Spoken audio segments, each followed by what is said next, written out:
रात होते ही मेरे ससुर जी न जाने क्यों ननद के कमरे में जाते थे। एक रात मैंने उसके कमरे में कुछ आवाज सुनी। राज जानने के लिए मैं उसके कमरे में छुप गई और सामने का मंजर देखकर मेरे रोंगटे खड़े हो गए। मेरे पैरों तले जमीन खिसक गई। मैं डरी सहमी कांपती हुई दरवाजे के सामने खड़ी रही और मेरे ससुर अपनी बेटी के साथ। मेरा नाम दिया है। अपनी पढ़ाई खत्म करने के बाद मैं कुछ नौकरी करना चाहती थी, लेकिन मेरे माँ बाप ने मेरी शादी करवा दी। कहते हैं शादी के बाद लड़की पढ़ाई हो जाती है, जब अपने ससुराल जाती है तो वहाँ भी बहू बनकर रह जाती है और बेटी कभी नहीं बन पाती। जब प्रकाश से शादी करके मैं अपने ससुराल आई तो कई सारे अरमान अपने साथ लिए आई थी। ससुराल में मेरे सास ससुर, मेरे ननद और मेरे पति रहते थे। मेरे ससुराल वालों ने बहुत प्यार से मेरा स्वागत किया। मैं यही सोचकर आई थी कि मैं इन लोगों की बेटी बनकर रहूंगी। मेरे जितने भी दोस्तों की शादी हुई, सबके ससुराल में वह लोग बहू बनकर ही रह गई। बस मुझे डर मेरी ननद रीना का था। सब ने कहा कि ननद के होते हुए तुम बेटी का जगह नहीं ले पाओगी और तुम्हारी सास और ननद मिलकर तुम्हारा जीना दुश्वार कर देंगे। पर जब मैं ससुराल आई तो मैंने देखा मेरी सास बीमार रहती है। उसने घर की पूरी जिम्मेदारी मुझे दे दी। शादी से पहले मेरी सास और ननद मिलकर काम किया करते थे। मेरे आने के बाद ही मेरी ननद हमेशा ही अपने कमरे में रहा करती थी। जब मैं उसे बार बार बुलाती तो वह बाहर आकर मेरा काम में हाथ बटा देती और फिर अपने कमरे में चली जाती। मुझे ऐसा लगा कि वह गुमसुम सी रहती है, किसी से बोलचाल नहीं है। मेरी सास भी दिन भर अपने कमरे में ही रहती थी। ससुर जी मुझसे प्यार से बातें कर लिया करते थे। वह दिल के बहुत अच्छे इंसान हैं। मेरे ससुर जी अपनी बेटी से बहुत प्यार करते थे और उसके लिए कुछ न कुछ रोज लेकर आया करते थे, लेकिन मेरी ननद उससे बहुत ज्यादा चिड़ी हुई रहती थी। जब मैं रीना को खाना खाने के लिए बुलाती तो अपने कमरे में ही बैठी रहती थी। खाने के लिए भी बाहर नहीं निकलना चाहती थी। कभी कभी तो मेरे ससुर उसके कमरे में जाकर उसे खाना खिला दिया करते थे। मैंने कई बार जानने की कोशिश की कि आखिर वह इतनी उखड़ी हुई क्यों रहती है, लेकिन वह मुझसे ठीक से बात तक नहीं करती थी। मैंने यह बात अपने पति से बताई तो मेरे पति ने बोला उसे उसके हाल पर ही छोड़ दो। जब से माँ बीमार रहती है तब से वह ऐसी ही है। एक दिन मेरी सास मेरी ननद से कुछ बोलने आई तो उन्हें भी बहुत जोर से झड़प दिया। वह अपनी माँ के साथ भी ऐसे क्यों बात करती है, यह सोचकर मैं हैरान रह गई। आखिर इन लोगों का मसला क्या है। जब भी मैं अपने ससुर के साथ खराब बर्ताव करती तो मेरे ससुर उसके पीछे पीछे उसके कमरे में चले जाते थे। मुझे इस बात पर बहुत हैरत होती थी कि आखिर वह उसे अकेला क्यों नहीं छोड़ देते। दिन मैं अपने ननद के कमरे में गई तो देखी वह रो रही है। मैं घबरा गई। मैं सोची वह रो क्यों रही है। जब मैं उसके पास जाकर प्यार से पूछा कि क्या हुआ, उसने कहा मेरे पेट में बहुत दर्द हो रहा है। मैंने उसे कुछ दवाइयाँ दी और कही कि खाकर सो जाओ। उसका चेहरा बहुत ही मुरझाया हुआ सा लग रहा था। आखिर इस उम्र में उसे क्या परेशानी है। मेरे पति ने उसे अकेला छोड़ने को कहा था, पर मैंने अपनी माँ से इसके बारे में बात की तो मेरी माँ ने कहा तेरे लिए तो अच्छा है ना, किसी बात में अपनी टांग नहीं अड़ाती तो आराम से राज कर और उसे अकेला छोड़ दे। पर न जाने क्यों मुझे कुछ सही नहीं लग रहा था। मैं पता लगाना चाहती थी कि उसके साथ क्या हो रहा है। एक रात बाहर के कमरे से कुछ आवाज आ रही थी तो मेरी नींद खुल गई। जैसे ही मैं बाहर निकली तो मैंने देखा मेरी सास का दरवाजा खुला हुआ है। मैं वहाँ देखा वह अकेले ही सो रही है। पता नहीं मेरे ससुर जी कहाँ हैं। फिर मैंने देखा ननद के कमरे से आवाज आ रही है। मैंने उसके दरवाजे के पास जाकर कान लगाया तो देखा ससुर जी की आवाज आ रही है। यह देख मैं चौंक गई। आखिर इतनी रात को अपनी बेटी के कमरे में क्या कर रहे हैं। अब मुझे शक होने लगा था। सुबह को मेरे पति ने मुझसे कहा कि उन्हें ऑफिस के ट्रिप में बेंगलुरु जाना है, वहाँ पर कुछ दिन रहने वाले हैं। काफी उदास हो गई। मैं सोचने लगी इतने दिन पति के बिना कैसे काटूंगी। इस घर में तो ससुर जी के अलावा मुझसे कोई बात करने वाला नहीं है। सास दिन भर अपने कमरे में ही पड़ी रहती है और मेरी ननद भी सीधे मुंह बात नहीं करती। मेरे पति के जाने के बाद मेरी ननद भी क्लास के लिए निकल गई। मैं उसके कमरे में जाकर साफ सफाई के बहाने तलाशी लेना शुरू कर दिया। उसके पास से मुझे एक ऐसी चीज़ मिली थी जिसे देखकर मुझे यकीन ही नहीं हो रहा था। यह चीज़ उसके कमरे में क्या कर रही है? मेरी ननद का किसी के साथ कोई चक्कर तो नहीं चल रहा?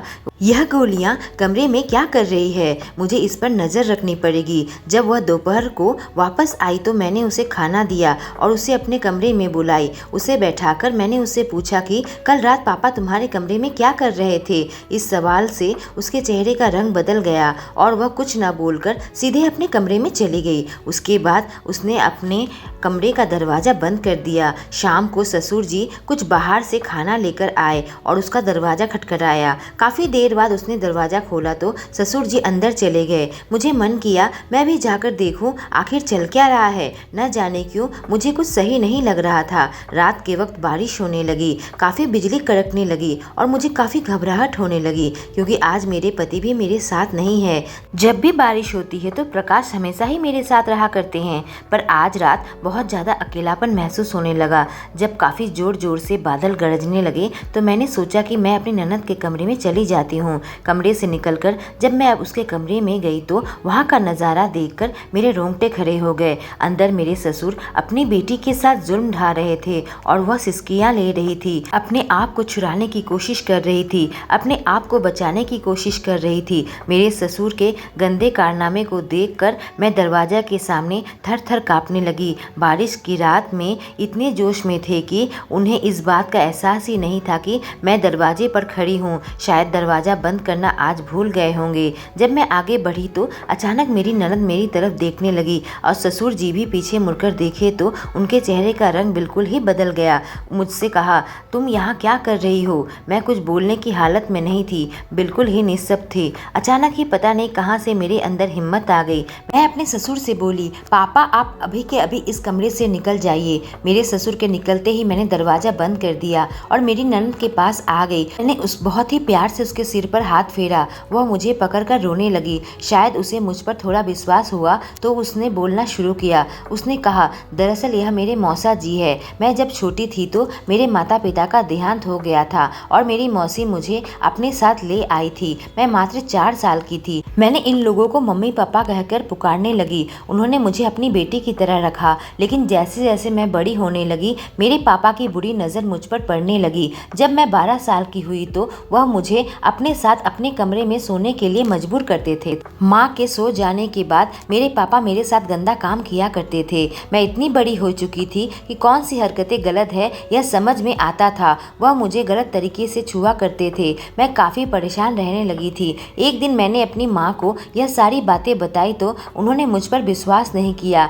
उसने कहा, तुम यह सब बात अपने आप बनाकर बोल रही हो ताकि मेरे पति के साथ मेरा रिश्ता खराब हो। लेकिन मैं यह सब कुछ सहती गई। जब मैं थोड़ी सी जवान हुई तो उनकी हरकतें और ज़्यादा गंदी होती चली गई। माँ को कहकर कोई भी लाभ नहीं होता क्योंकि मेरे पापा बहुत चालाक है। माँ के सामने मुझे बेटी जैसा ही प्यार करते थे, कभी भी कोई गलत हरकत नहीं करते थे, लेकिन उनकी गैर मौजूदगी में मेरे साथ गंदा काम किया करते थे। बड़ी होते होते जब मैं 16 साल की हुई तो उन्होंने सारी हदें पार कर दी, सारी दीवार तोड़ दिए। एक दिन माँ बाजार गई हुई थी तो उस मौके का फ़ायदा उठाकर उन्होंने मेरे साथ, तभी माँ वहाँ पर आ गई और उन्होंने अपनी आंखों से सब कुछ देख लिया।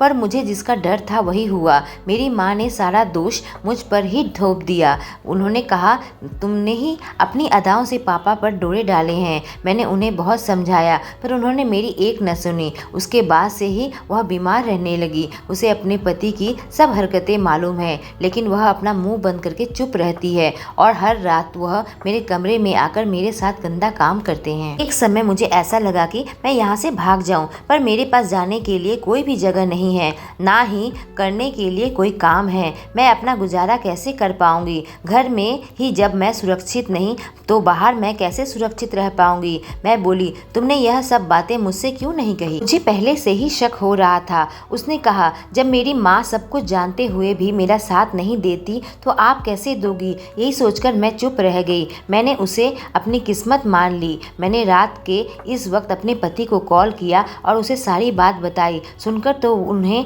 मानो यकीन ही नहीं हो रहा था, लेकिन उन्होंने मेरा साथ बहस नहीं की क्योंकि अपनी बहन की हरकतों से शायद उसे महसूस हो गया था कि कुछ गलत हो रहा है। अगले दिन ही वह काम छोड़कर घर पर वापस आ गए। उन्होंने हमारे रहने का दूसरा जगह इंतजाम कर दिया और मैं, मेरे पति और मेरी ननद घर छोड़कर चले गए। मेरे सास ससुर देखते ही रह गए। इस घर में मैं अपने आप को सुरक्षित महसूस नहीं करती और ना ही मेरी ननद सुरक्षित थी यहाँ पर। उस पर जो शोषण हुआ था उससे बाहर निकलना बहुत ही मुश्किल था, लेकिन धीरे धीरे वक्त के साथ वह ठीक होती चली गई। 2 साल के अंदर हमने उसकी शादी करवा दी।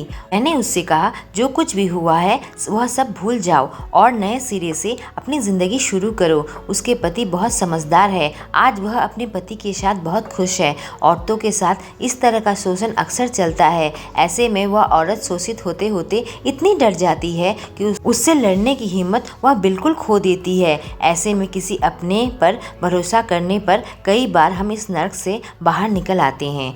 दोस्तों, अगर कहानी अच्छी लगी हो तो हमसे जुड़ने के लिए हमारे चैनल को सब्सक्राइब करें। Thank you.